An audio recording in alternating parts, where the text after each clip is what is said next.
Saving America in 10 minutes is simply discovering the obvious. Most will be surprised at the personal benefit we will all receive if we simply elected a president that upheld our Constitution. We have not had a president since 1913 that has upheld our Constitution. Mainstream media not only marginalizes those who would uphold our Constitution, they eliminate them from the debate so they do not get elected. You can now change that. We could not have a greater motivation.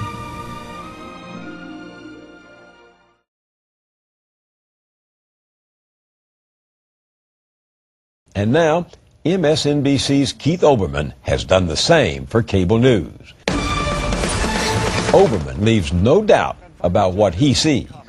Here's what Olbermann says about the vice president. What servant of any of the 42 previous presidents could possibly withhold information of this urgency and this gravity and wind up back at his desk the next morning instead of winding up before a congressional investigation or a criminal one? And for President Bush, no minced words. I accuse you, Mr. Bush, of lying this country into war. I accuse you of fabricating in the minds of your own people a false implied link between Saddam Hussein and 9/11. Over 14 minutes left by my calculations. Let's enter more of a mixed bag of questions here as we go down the home stretch. Another show of hands. Is anyone on this stage willing to enter into Congressman Kucinich's effort to impeach Vice President Cheney?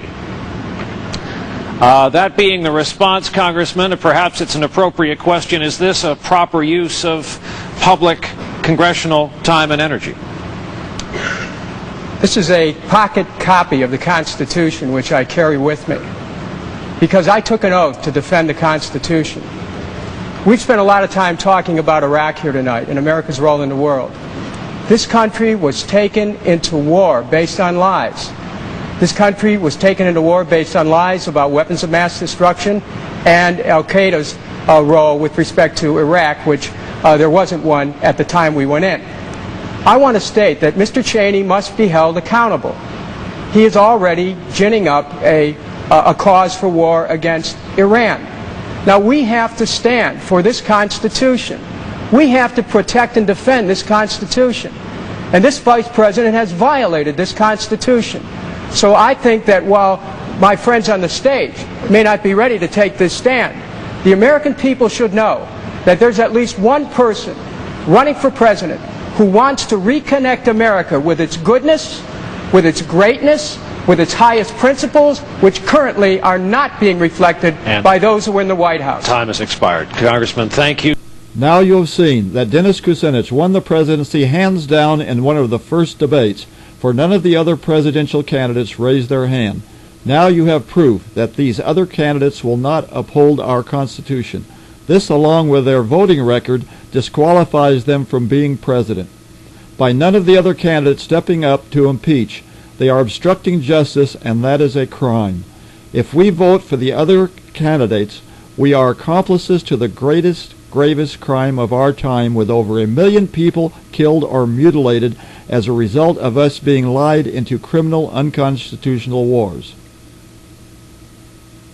Well, first of all, we need to adamantly reject any kind of a move towards war with Iran. There's no basis for it whatsoever. But we have to realize, Tim, that we have a number of enablers who happen to be Democrats who have said over the last year with respect to Iran, all options are on the table. And when you say all options are on the table, you are licensing President Bush. And I'm the only one up here on the stage who not only voted against the war in Iraq, voted against funding the war, but also led the effort against Bush's drive towards war. The problem is, these policies of preemption license a war. Preemption, by virtue of international law, is illegal. Our president has already violated international law. The war in Iraq is illegal. Even planning for the war against Iran is illegal.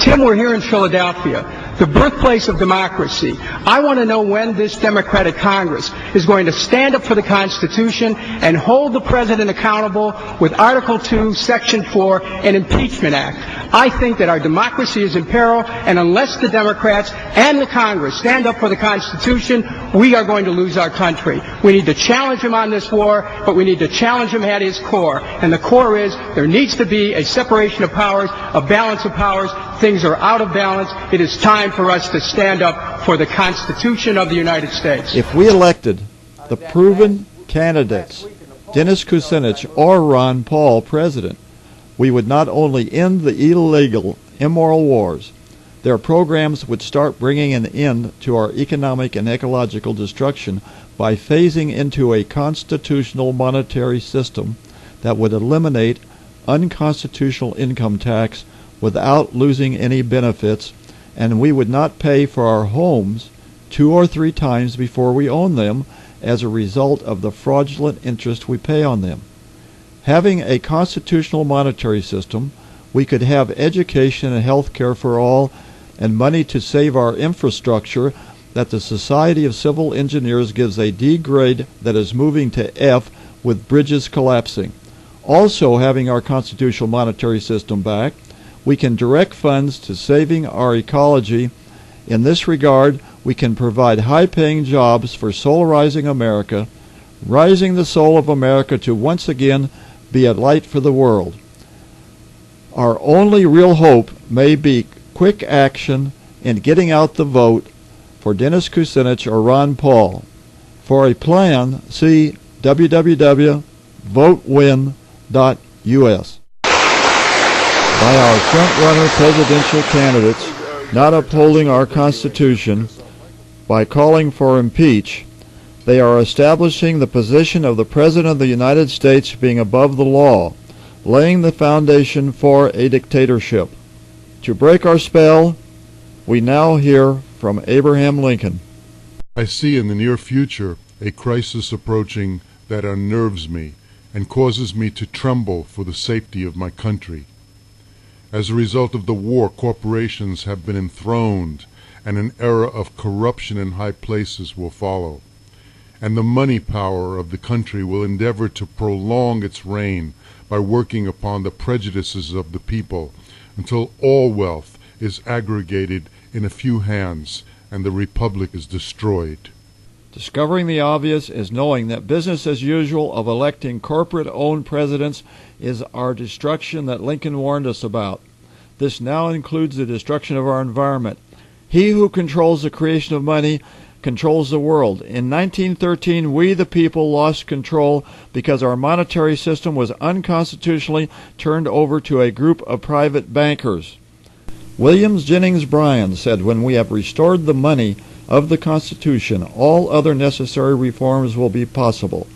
But until this is done, there is no other reform that can be accomplished." Now, Ron Paul from the committee floor, House Financial Services Committee. Bernanke present, but not shown. To be here today as the ranking member, and in the midst of the great optimism of monetary policy and how the economy is doing, I still have some concerns. And of course, one of my long-term goals has always been to emphasize maintaining the integrity of the monetary unit rather than looking superficially at some of our statistics. But I also share the concern of the chairman of the committee of our responsibilities for oversight and your interest as well, Chairman Bernanke, on having the transparency that I think we all desire. Transparency in monetary policy is a goal we should all support. I've often wondered why Congress has so willingly given up this prerogative over monetary policy. Congress, in essence, has ceded total control of the value of our money to a secretive central bank. Congress created the Federal Reserve, yet it had no constitutional authority to do so. We forget that those powers not explicitly granted to the Congress by the Constitution are inherently denied to the Congress, and thus the authority to establish a central bank was never given. Of course, Jefferson and Hamilton had that debate early on, and the debate seemingly was settled in 1913. Until we go back to a constitutional, monetary, and military system, we are all just rearranging our deck chairs on the Titanic. Have the fun and fulfillment of proclaiming yourself a constitutional ambassador, getting the good news out at www.votewin.us.